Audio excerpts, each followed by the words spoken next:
Episode 3 of 2521 starts with Min-chae being woken up by her mother, demanding she show up at manual therapy.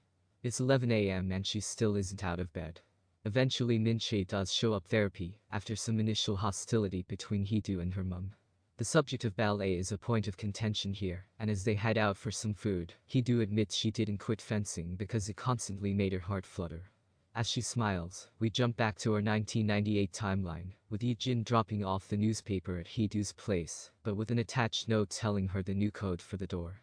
Back at Taeyang, Coach Yang grills the girls over their prospects in the fencing team, telling them they need to study hard and work to increase their rankings if they have any hope of qualifying. Of course, Rim is still the top dog here, but when it comes to studying, she too has issues. She's told to stand outside class when she forgets her textbook, kneeling with her hands up in the air. Jae-woong senses an opportunity, throwing his textbook toward Hee-do and heading out into the hallway, so he can talk to her. He certainly does well to woo her, even sorting out so they don't have to kneel anymore. Inside the classroom though, Hee-do remains determined to make the national team, despite the odds. When news about Full House Volume 12 is released, Hee-do and Rim both charge out separately to grab a copy. And that brings them both to the bookshop. This causes a big rivalry between the two, especially when Hee-do is the one who gets the volume first. Rim is not happy when she finds out and questions Yi-jin's motives. After all, he was Rim's first love. This love though ultimately stemmed from Yi-jin's riches, rather than his personality. She fell in love with his sports car when he arrived to pick her up one more, and Yi-jin is very quick to remind her of that. Meanwhile, Yi-jin takes Hee-hain out for a burger, but unfortunately the latter's bullies show up. They begin pushing him around until Yi-jin steps in and stops them. He threatens the trio, ripping off their name badges, and promising to kill them if they mess with his brother. When they finally leave, Yi-jin tries to offer some advice to his brother, who eventually admits that he misses his mum and dad. At school the next day, Coach Yang offers Hee-do a big opportunity. She's going to compete in the nationals given two competitors above her pulled out. Hee-do is ecstatic, but obviously Rim is not. However, that night a creditor arrives, looking for Yi-jin.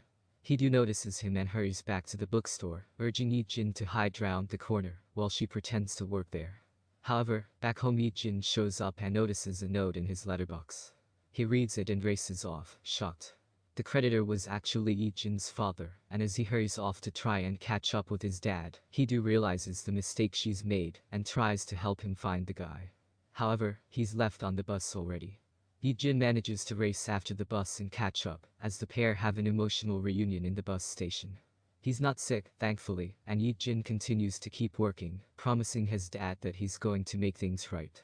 Yi-jin heads on the bus home but on the way, finds Hee-do running around looking for Yi-jin's father. She's broken her slipper and admits that she was worried about him. Eventually the pair find their way home together. Hee-do communicates with her mystery person on chat, who continues to peddle the idea of them meeting. At school the next day, Coach Yang tests Hee-do's credentials and how serious she is about training. SH wants her to run to Yang's house with weights on, do 1000 fentes every day, along with running up and down the mountain with spring water. She's also tasked with remembering choreography for dances too.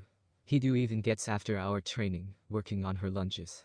Unfortunately, this riles up Rim, who calls out Hee-do for interjecting when a senior shows and demands they listen when spoken to. Rim is apathetic and even questions Hee-do's tenacity for standing up for herself, telling her she needs to just take it. Hearing such a defeatist attitude from someone she initially idolized and liked is just too much, and she eventually leaves, telling Rim to clean the floors herself. When Hee-do heads home after being disappointed by Yi-jin's attitude to all this too, she makes a bold decision and rips off all the pictures and newspaper clippings of Rim from the walls. Hee-do also communicates with her online friend, who admits that Rim was in the wrong. She promises to always be on her side as we pan across, and learn that the person Hee-do is speaking to online is actually the episode ending. A lovely little twist at the end reveals who the mystery girl is that Hee-do has been communicating with all this time. The reveal that it's actually Rim sets up a really nice power play, and it'll be interesting to see how Hee-do handles this when it's revealed who she's talking to.